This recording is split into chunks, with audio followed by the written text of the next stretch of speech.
Hey journalers, welcome back to part 2 of this series. Expensive Japanese stationery versus 100 yen. This time, we're testing fountain pens, glass pens, and inks. This one might get a little more serious, but I'm also a complete beginner, so we're figuring it out together. Can a 100 yen pen really compete with one that costs thousands of yen? Let's find out.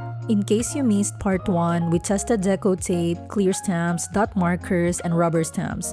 All high-end Japanese stationery going head-to-head with their 100 yen versions. Some results were pretty surprising. Alright, let's go!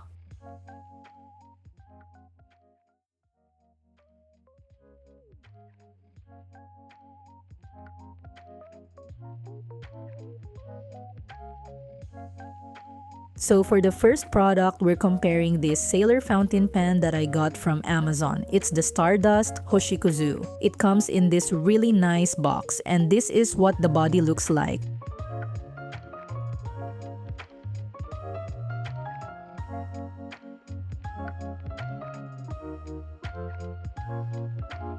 And we're comparing it to this fountain pen from Seria. The packaging is very simple, just like a normal pen you'd usually buy at a 100 yen shop. And this is what the body looks like.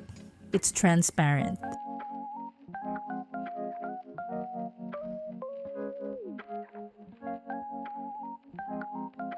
This one has a fine nib, and this is what it looks like up close.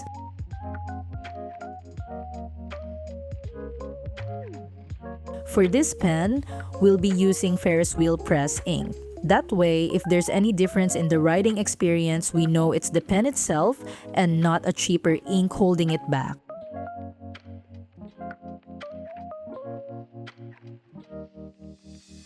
This one uses a twist converter.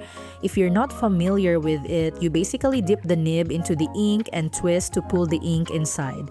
Now let's put some ink in it. Let me show you how.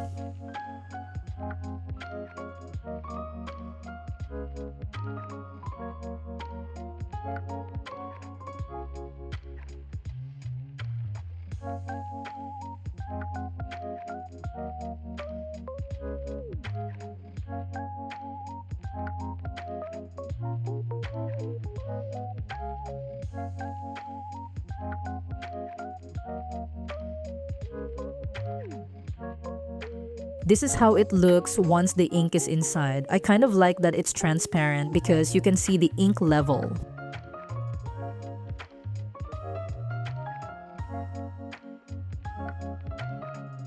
Honestly, I wasn't expecting a lot from this pen, but I love how smoothly it glides and how consistent the loops are. The ink flow is even, no dry patches, no skipping.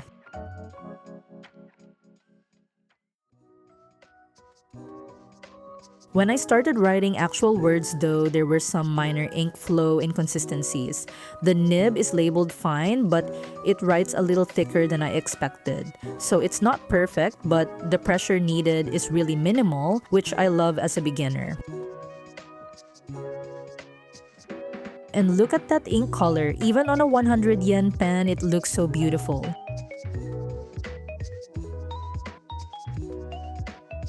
Now, let's try the Sailor Stardust. The nib on this one is also fine, same as the Seria. But unlike it, this one uses a cartridge system so we don't need to suck up the ink like we did before. This pen comes with its own Sailor ink cartridge. I joined the Tokyo International Pen Show last year and I won 37 of these cartridges for just 500 yen playing a game. If you want to see the full pen show vlog, I'll link it in the description. Now let's see how the Stardust performs. So this is using Sailor's own black ink cartridge. The Stardust is actually writing thinner than the Seria. You can really see the difference here. It glides smoothly and the ink is distributed really evenly. They're both labeled fine, but the Sailor line is so much more delicate. So if you want a really fine, thin line, the Sailor gives you that. I guess this is what they mean when they say Japanese nibs run thinner. On the other hand, since I'm not using the same ink, maybe the strokes are also affected. I would love to test the Stardust with Ferris Wheel Ink, but I don't have a syringe to fill an empty cartridge.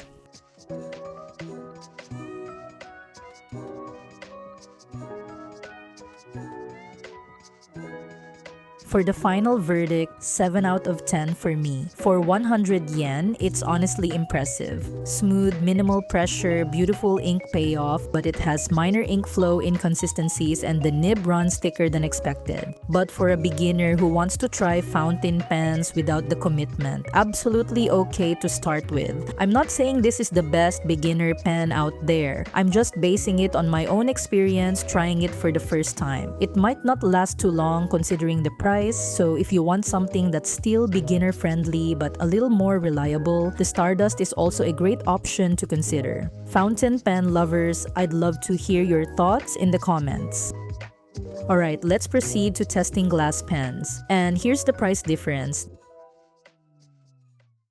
This one I got years ago from a local Japanese artist named Emi Fujita. It's handcrafted, that's why it's a little pricey, and honestly, just look at that tip and body, it's a work of art.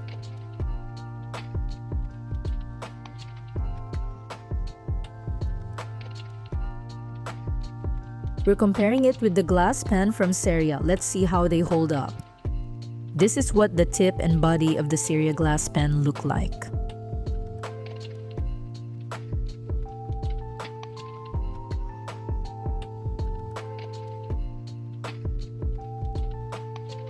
After the glass pens, we're also going to compare these inks. But for testing the glass pens, I'll be using Ferris Wheel Ink again. Let's start with the Seria glass pen.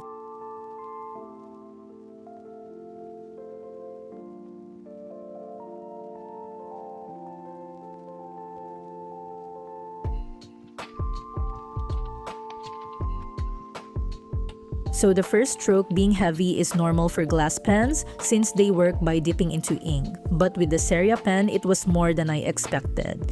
It took a while to find its rhythm, and by the end, the lines are noticeably thinner.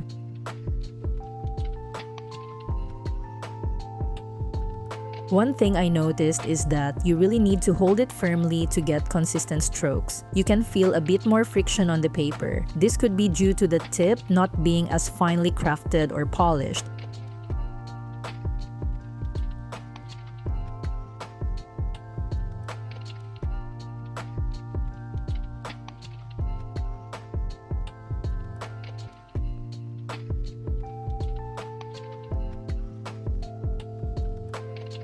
The ink runs out quite fast, so you'd need to dip more frequently.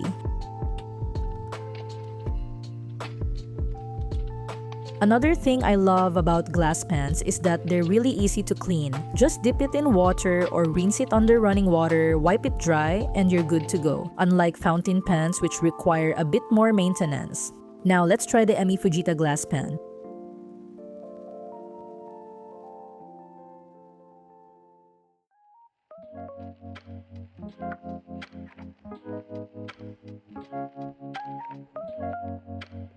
The first stroke is a little heavy too. That's just how glass pens work, but look how quickly it finds its rhythm.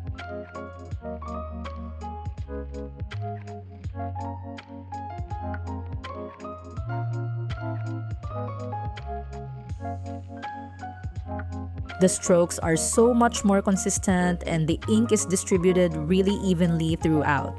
This is what a well-crafted glass tip looks like.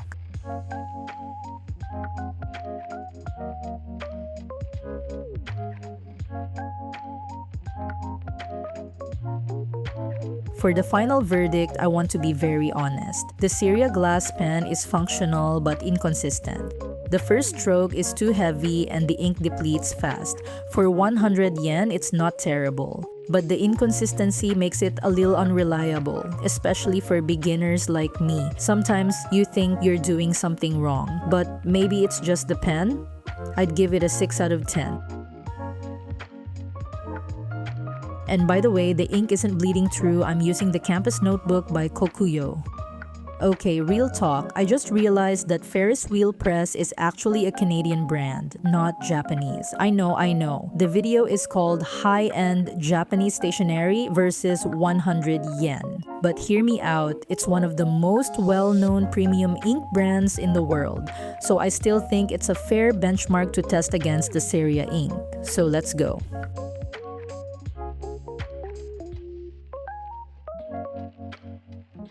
starting with the strawberry ink.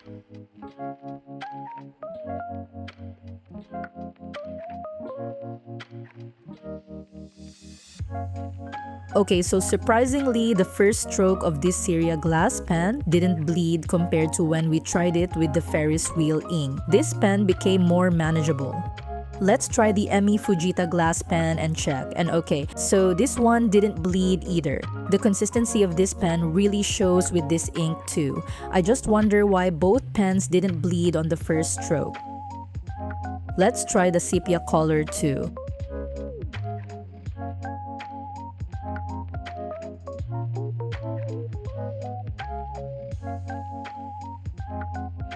Surprisingly, same result. By the way, aside from not bleeding on the first stroke, I also noticed that the pigmentation of this ink isn't that strong. You can really see it here. The color looks a lot lighter and less vibrant compared to the Ferris Wheel ink, which is honestly expected for a 100 yen ink, but still worth pointing out if pigmentation matters to you.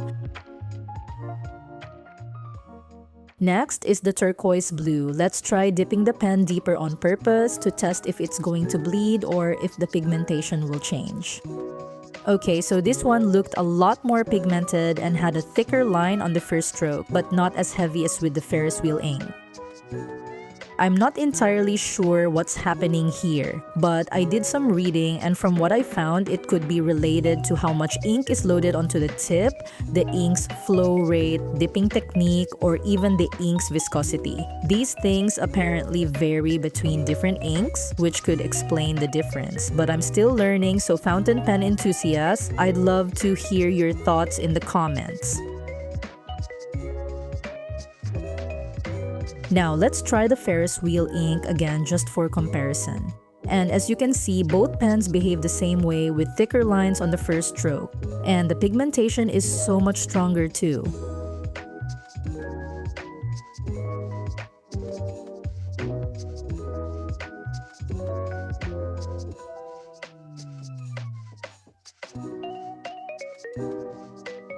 So for the final verdict, I'm still questioning it, so let me just rate what I can confidently say. The pigmentation isn't the strongest, but as a beginner on a budget or someone who's still figuring things out, this ink isn't bad at all as a starting point. All in all, I'd give it a 7 out of 10, and honestly, that rating might change as I use it more over time.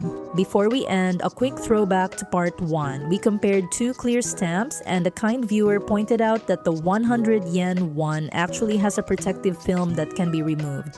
And upon removing it, look at that, it's just as clear as the Kori Jirushi one. Thank you so much to that viewer. This is exactly why I love reading your comments. You make this community more informed, and I genuinely appreciate every single one. If you watch until here, thank you so much. Whether you're a beginner like me, just experimenting and figuring things out, or a pro enthusiast with insights to share, I hope this was helpful, and I love to hear your thoughts in the comments. Part 3 is coming, so if you haven't subscribed yet, please do so you don't miss it. That's all for today, journalers. See you in the next one. Bye-bye!